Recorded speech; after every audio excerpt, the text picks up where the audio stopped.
મિત્રો ગઈ કાલે આપણે શેર મૂડીના વ્યવહારો શરૂ કર્યા, જેની અંદર આપણે એની પ્રસ્તાવના જોઈ. પ્રસ્તાવનાની અંદર આપણે જોયું હતું કે એકાકી પેઢીની મર્યાદાથી ભાગીદારી પેઢી આવી, ભાગીદારીની મર્યાદાથી કંપની આવી, અને આ બંને મોટા પાયે ધંધો શરૂ કરવાના આદેશથી આવ્યા. આની અંદર વધારે પ્રમાણમાં મૂડીની જરૂર પડે છે અને તેથી ટોટલ મૂડીના નાના નાના એક સરખા ભાગ કરી દેવામાં આવે છે અને વ્યક્તિઓ પાસેથી તે મૂડી મેળવવામાં આવે છે. આમ કંપની એ સંયુક્ત હિસ્સાવાળો વ્યક્તિઓનો સમૂહ છે. એ આપણે ગઈકાલે જોયું હતું. ત્યાર પછી શેરનો અર્થ જોયો હતો કે સામાન્ય અર્થ શેરનો મતલબ શાયરી થઈ શકે છે, સિંહ થઈ શકે છે, શેરનો મતલબ 500 ગ્રામ પણ થઈ શકે છે, પણ ઇંગ્લિશ શબ્દ શેર એ ભાગ બતાવે છે. એટલે કે કંપનીની કુલ મૂડીનો એક સમાન સરખો એક ભાગ એને આપણે શેર કહીએ છીએ. જે વ્યક્તિ શેર ધારણ કરે તેને શેર હોલ્ડર કહે છે. તેને શેર મૂડી તરીકે પણ ઓળખવામાં આવે છે. શેર હોલ્ડરોને કરેલા રોકાણના બદલામાં જે વળતર મળે છે તેને શેર ડિવિડન્ડ તરીકે ઓળખવામાં આવે છે. અને આજના જ આધારે કંપનીના અલગ અલગ પ્રકાર પણ પડે છે. તો કંપનીના પ્રકાર વિશે આજે આપણે જાણીશું. તો કંપનીના પ્રકાર અલગ અલગ આધાર લઈને પાડવામાં આવ્યા છે. પાઠ્યપુસ્તકમાં એને અલગ રીતે દર્શાવ્યા છે, જે આપણે લાસ્ટમાં જોઈશું. પણ અત્યારે જો સ્થાપનાના આધારે જોઈએ તો કાયદા દ્વારા સ્થાપિત કંપની. કાયદા દ્વારા સ્થાપિત કંપની એટલે શું? તો કે 1947માં જ્યારે આપણો દેશ આઝાદ થયો ત્યારે આઝાદી પછી દેશના વિકાસ માટે અલગ અલગ એકમો અને કંપનીઓ સ્થાપવી જરૂરી હતી, જેથી આપણે પોતે સ્વનિર્ભર એટલે કે સ્વાવલંબી બની શકીએ. અને પાયાના ઉદ્યોગો સ્થાપવા માટે એ સમયે ખાનગી ક્ષેત્રમાંથી કોઈ આગળ આવ્યો નહીં, પરંતુ દેશનો વિકાસ કરવો જરૂરી હોવાથી તે સમયે સરકારે ખાસ કાયદા હેઠળ અમુક કંપનીઓની સ્થાપના કરી, જેથી દેશનો વિકાસ એ શક્ય બને. તો આવી જે કંપનીઓ છે એવી કંપનીઓને ખાસ કાયદા દ્વારા સ્થાપિત કંપનીઓ કહી શકાય. એની અંદર LIC, બરાબર, ભારતીય રેલવે, બરાબર, જે મૂળભૂત સેવાઓ હતો બેન્કિંગ, આવા સેક્ટરમાં સરકારે રોકાણ કર્યું અને આવી કંપનીઓની સ્થાપના કરી. તો કાયદા દ્વારા સ્થાપિત એટલે દેશના વિકાસ માટે શરૂઆતમાં આઝાદીના તત્કાલ સમયની અંદર જે નવા નવા ઉદ્યોગો સ્થાપવામાં આવ્યા, નવી નવી કંપનીઓ સ્થાપવામાં આવી સરકાર દ્વારા, એને ખાસ કાયદા દ્વારા સ્થાપિત કંપનીઓ કહેવામાં આવી. ત્યાર પછી બીજો પ્રકાર છે નોંધાયેલ કંપની. તો દેશની આઝાદી પછી ઈસવીસન 1956 ની અંદર કંપની ધારો ઘડવામાં આવ્યો. તો કંપની ધારો ઘડાયા બાદ ખાનગી ક્ષેત્રના લોકોએ પણ કંપનીની સ્થાપના કરવાનું શરૂઆત કર્યું, અને બીજી બાજુ સરકારે પણ આવી અનેક કંપનીઓ સ્થાપી. તો આ બધી જ કંપનીઓ જે કાયદા હેઠળ સ્થપાઈ એ બધી કંપનીઓ રજિસ્ટરમાં નોંધાયેલી હોય. ક્યાં? તો કે કંપની ધારાની અંદર જે નોંધાયેલી છે એવી કંપનીને રજિસ્ટર્ડ, નોંધાયેલ એટલે રજિસ્ટર્ડ કંપનીઓ કહેવાય. ભારતમાં હાલમાં બધી જ કંપનીઓ રજિસ્ટર્ડ હોય છે, ખાસ કાયદાથી સ્થપાયેલી હોતી નથી. કેમ? તો કે કંપની ધારાનું પાલન કરવું પડે છે. તેથી જો કે હવે સુધારા પ્રમાણે 1956 નો કંપની ધારો નથી લાગુ પડતો, 2013 નો કંપની ધારો લાગુ પડે છે. અને આની અંદર જે બી કંપની નોંધાયેલ હોય એને રજિસ્ટર્ડ કંપની કહેવામાં આવે છે. તો આ થયો એનો બીજો પ્રકાર. ત્યાર પછી નોંધણીના આધારે એના 3 પ્રકાર છે. એમાં ખાનગી કંપનીની વાત કરીએ તો ખાનગી કંપની એટલે શું? તો ખાનગી કંપની માટે 4 નિયમોનું પાલન થતું હોવું જોઈએ. જો 4 નિયમોનું પાલન થતું હોય તો તેવી કોઈ પણ કંપની ખાનગી કંપની કહેવાશે. પહેલું, એમાં ઓછામાં ઓછા સભ્ય, ઓછામાં ઓછા કેટલા સભ્યો હોવા જોઈએ? તો કે સભ્યોની સંખ્યા ઓછામાં ઓછા 2 હોય. 2 સભ્યોની સંખ્યા 200 થી વધુ ન હોય. બરાબર, સભ્યોની સંખ્યા 200 થી વધવી જોઈએ નહીં. ત્રીજી શરત છે કે આવી જે કંપની છે એ શેર ખરીદવા માટે જાહેર જનતાને આમંત્રણ આપતી નથી. આમંત્રણ ન આપે એટલે કે શું? આમંત્રણ આપવા પર શું હોય? પ્રતિબંધ હોય. આવી કંપની જાહેર જનતાને ક્યારેય શેર ખરીદવા માટેનું આમંત્રણ આપતી નથી. અને ચોથી શરત, શેરની ખરીદ વેચ, આ ખરીદનું બીજું તમે લઈ શકાય લે વેચ, શેરની લે વેચ પર કેવો હોય, અંકુશ હોય. બરાબર, તો ચાર શરતોનું પાલન થતું હોય, ઓછામાં ઓછા બે સભ્યો હોય. બરાબર, સભ્યોની સંખ્યા 200 થી વધવી ન જોઈએ. શેર ખરીદવા માટે જાહેર જનતાને આવી કંપની આમંત્રણ આપતી નથી અને પોતાની કંપનીના શેરના ખરીદ એટલે કે લે વેચ ઉપર એનો અંકુશ હોય, કંટ્રોલ હોય, તો આવી કોઈ પણ કંપની એને આપણે ખાનગી કંપની કહી શકીએ છે. એટલે આપણે અહીંયા ખાનગી કંપની વાળો મુદ્દો ક્લિયર થઈ જાય છે કે ખાનગી કંપની કોને કહેવાય, તો કે આ રીતની કંપની. પણ ઘણીવાર આનો જ ખાનગી કંપનીનો એક બીજો પણ ભાગ છે જેને આપણે અહીંયા નામ આપ્યું છે ઓપીસી. ઓપીસી એટલે શું, જ્યારે ખાનગી કંપનીની અંદર ઓછામાં ઓછા બે સભ્યોની બદલે એક સભ્યથી પણ કંપની શરૂ થતી હોય, માત્ર એક સભ્ય દ્વારા કંપની શરૂ કરવામાં આવતી હોય તો તેને ઓપીસી, ઓપીસી નું આખું નામ થશે one person company. One person company એટલે એક વ્યક્તિની કંપની તરીકે ઓળખવામાં આવે છે. તો એ આજે ઓપીસી છે, એક વ્યક્તિની કંપની અથવા એક સભ્યની કંપની, એ ખાનગી કંપનીનો જ એક ભાગ છે. ખાનગી કંપનીની અંદર ખાસ યાદ રાખવાનું છે, એની પાછળ એક શબ્દ લાગે છે પ્રાઇવેટ લિમિટેડ. તો આવી કંપનીના નામ પાછળ private, Reliance India private limited, Colgate private limited, આવી રીતે પાછળ પ્રાઇવેટ લિમિટેડ શબ્દ લાગવાથી એ કંપની પોતે ખાનગી છે તેવું બતાવે છે. તો અહીંયા ઓપીસી પણ એ ખાનગી કંપનીનો જ એક ભાગ છે. હવે આપણે જોઈશું જાહેર કંપની. તો જાહેર કંપની કોને કહેવાય, તો જે કંપની ખાનગી ન હોય તે જાહેર કહેવાય. પણ ખાનગી કંપનીમાં ઓછામાં ઓછા કેટલા સભ્યો હોવા જોઈએ, બે સભ્યો હોવા જોઈએ, જ્યારે જાહેર કંપનીમાં ઓછામાં ઓછા 7 સભ્યો હોવા જોઈએ. તો અહીંયા જાહેર કંપનીની વાત કરીએ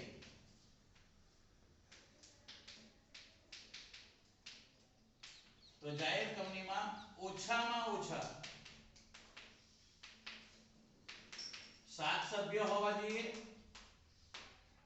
અને વધુમાં વધુ મર્યાદા નથી, એટલે વધુમાં વધુ ગમે તેટલા સભ્યો રાખી શકાય. આવી કંપનીની પાછળ મોટા ભાગે લિમિટેડ શબ્દ વપરાય છે. બરાબર, આવી કંપનીની પાછળ પ્રાઇવેટ નહીં પરંતુ માત્ર લિમિટેડ શબ્દનો ઉપયોગ કરવામાં આવે છે. તો આ રીતે નોંધણીના આધારે કંપની ખાનગી કંપની છે, ઓપીસી એટલે વન પર્સન કંપની, અને જાહેર કંપની, આમ 3 પ્રકાર એના પાડી શકાય છે. બરાબર, હવે જવાબદારીને આધારે એના 3 પ્રકાર જોઈશું.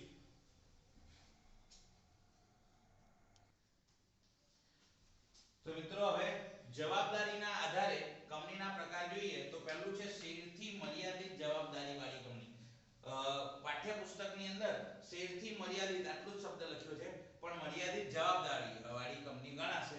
તો પહેલી જો કંપનીની વાત કરીએ તો શેરથી મર્યાદિત જવાબદારી વાળી કંપની એટલે શું, તો કે કંપનીની અંદર જે શેર હોલ્ડરે જેટલી દાર્શનિક કિંમતના શેર ખરીદ્યા હોય એટલી જ જવાબદારી એની રહે છે. એનો મતલબ જો કંપનીનું દેવું વધી જાય તો એ પોતે જવાબદારી કેટલી, એની જવાબદારી કેટલી રહેશે, તો કે જેટલી દાર્શનિક કિંમતના શેર ખરીદ્યા હશે તેટલી. એક ઉદાહરણ લઈએ કે X નામનો શેર હોલ્ડર છે એ કોઈ એબીસી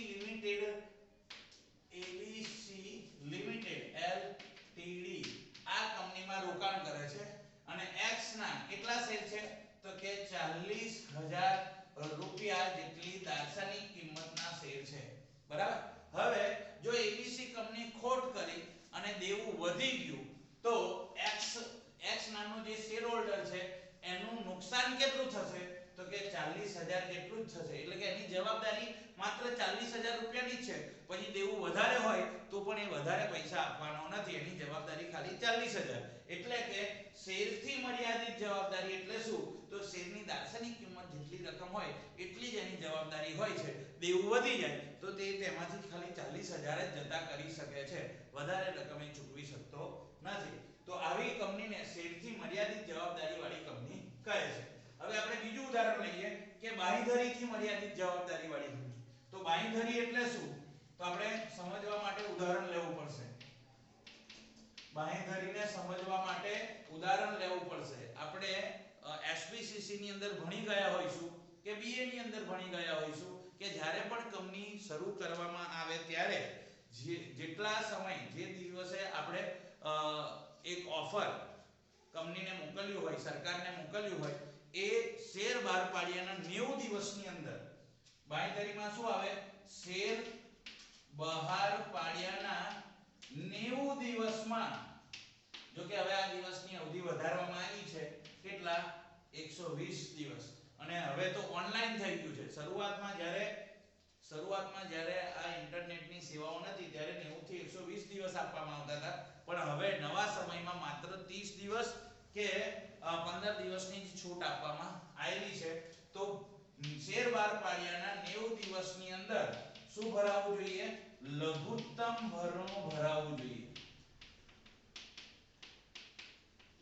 હવે લઘુત્તમ ભરણું એટલે કેટલા ટકા ભરણું? 90% ભરણું. હવે 90% ભરણું ભરાય તો જ એ કંપની શરૂ થઈ શકે છે. એનાથી 1% પણ જો ઓછું ભરણું હશે તો કંપની શરૂ નહીં થઈ શકે. એમ જેટલી રકમ મળી છે એ બધી જ રકમ પાછી કરવી પડશે. એવું ના થાય તે હેતુથી એક ઉદાહરણ લઈએ આપણે કે વાય નામનો ભાગીદાર છે, એ એબીસી કંપનીએ શેર બહાર પાડ્યા છે. કેટલા બહાર પાડ્યા છે? 10 લાખ. કંપનીએ કેટલા શેર બહાર પાડ્યા છે? 10 લાખ. હવે લઘુત્તમ ભરણું કેટલું થશે? તો કે જે 10 લાખ છે એના 90%. તો 10 લાખના 90% કેટલા થશે? 9 લાખ થશે. એટલે 9 લાખ શેરના પૈસા મળવા જોઈએ. પણ થયું શું? તો કે ભરણું આવ્યું 8 લાખ. હવે લઘુત્તમ ભરણું 9 લાખ થવું જોઈએ. એટલે જો શેર કંપની શરૂ કરવી હોય તો કંપનીને 9 લાખ રૂપિયા મળેલા હોવા જોઈએ. પરંતુ ભરણું આવ્યું કેટલું? 8 જ લાખનું. એટલે કંપની શરૂ થઈ શકશે નહીં. તો આ પૈસા પાછા આપવા પડે.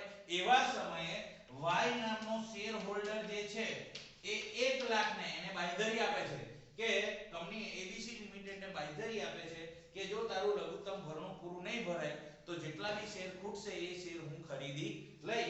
તો વાય શેર હોલ્ડર શું આપે છે? બાંહેધરી આપે છે. અને ખૂટ્યા કેટલા? 1 લાખ. તો 1 લાખના શેર એ કોણ ખરીદી લેશે? કોણ ખરીદી લેશે? વાય ખરીદી લેશે. હા, હવે 8 ને 1 થઈ ગયા 9 લાખ. હવે આ કંપની શરૂ થઈ શકશે. હવે આ કંપની જો કોઈ કાળે નુકસાન કરે કે દેવામાં પેસી ગઈ તો વાય નું નુકસાન કેટલું? વાય ની જવાબદારી કેટલી? તો એને બાંયધરી કેટલાની આપેલી? 1 લાખની. તો માત્ર 1 લાખ જેટલી જ એની જવાબદારી રહે છે. જો કંપની વધારે દેવું થાય તો પણ વાય ખાલી 1 જ લાખ રૂપિયા જતા કરી શકે છે. એક્સ્ટ્રા રૂપિયા જતા કરી શકતો નથી. આવી જે કંપની છે એને બાંયધરીથી મર્યાદિત જવાબદારી વાળી કંપની કહેવાય. અને ત્રીજી છે અમર્યાદિત વાળી. તો આ તો આપણને ભાગીદારીમાં પણ ખબર છે. અમર્યાદિત જવાબદારી વાળી કંપની એટલે શું? તો કે જો કોઈ શેર હોલ્ડરોએ આવી કંપનીમાં રોકાણ કર્યું હશે, એક ઉદાહરણ આપીએ કે એમ નામનો શેર હોલ્ડર એબીસી કંપનીમાં 10,000 રૂપિયા રોકે છે. હવે એબીસી કંપનીને ખોટ ગઈ અને શું વધી ગયું?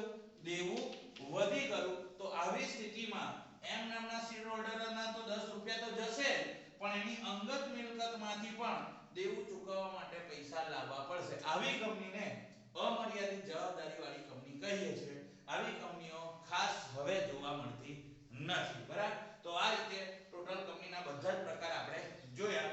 તો હવે એનો જે ચાર્ટ પાઠ્યપુસ્તકમાં આપ્યો છે એ પ્રમાણે સમજીએ કે જે કોના અંડરમાં કયું આવે છે.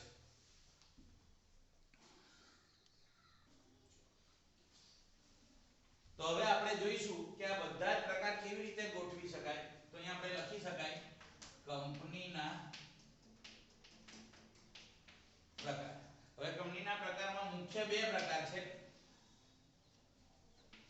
પહેલો પ્રકાર છે એ આ છે, કાયદા દ્વારા સ્થપાયેલ, અને બીજું નોંધાયેલ. શાના આધારે? મોટા ભાગે 19 1956 અથવા 2013 ના કંપની ધારા પ્રમાણે. હવે નોંધાયેલ કંપનીના મુખ્ય પ્રકાર આ રીતે ત્રણ બનશે. તો આના ત્રણ કયા બનશે? તો પહેલું શું આવશે? શેરથી મર્યાદિત. શેરથી મર્યાદિત જવાબદારી વાળી, બાંહેધરીથી મર્યાદિત જવાબદારી વાળી, અને ત્રીજું અમર્યાદિત જવાબદારી વાળી. હવે બાંહેધરી એ બહારનો વિષય છે, શેરમાં રોકાણનો વિષય નહીં, બાંહેધરીનો વિષય છે. તો બાંહેધરીને અમર્યાદિત આ આપણને રેર કેસમાં જોવા મળશે. તો બાકી જે રહી ખાનગી ને જાહેર એ કોના પ્રકાર છે? મર્યાદિતના પ્રકાર છે. તો મર્યાદિતના ત્રણ થઈ જશે. એક ખાનગી કંપની, બીજું જાહેર કંપની, અને ત્રીજું ખાનગી કંપનીનો જ એક ભાગ શું? એક વ્યક્તિની કંપની, જેને આપણે શું કહીએ છીએ? ઓપીસી. તો આ રીતે આખા પ્રકાર એના વેચી શકાય. અહીંયા મેં અલગ અલગ આધાર લીધા છે, સ્થાપનાના આધારે, નોંધણીના આધારે અને જવાબદારીના આધારે. પણ આને જો વેચવામાં આવે તો આ રીતે મોટા ભાગે આ જે ત્રણ પ્રકાર છે એ શેરથી મર્યાદિતના છે, અને આ જે ત્રણ પ્રકાર છે નોંધણીના આધારે છે. નોંધાયેલ રજિસ્ટર્ડ કંપનીના ત્રણ પ્રકાર પડી શકે. તો મિત્રો આ રીતે કંપનીના પ્રકાર અહીંયા આપણે પૂરા કરીએ છીએ. આવતીકાલે જ્યારે આપણે જોઈશું તો શેર મૂડીના અલગ અલગ પ્રકાર જોવાના છીએ, અને એ સમજવાની વધારે મજા આવશે. આજે આટલે રાખીએ છીએ. નમસ્તે, જય હિન્દ.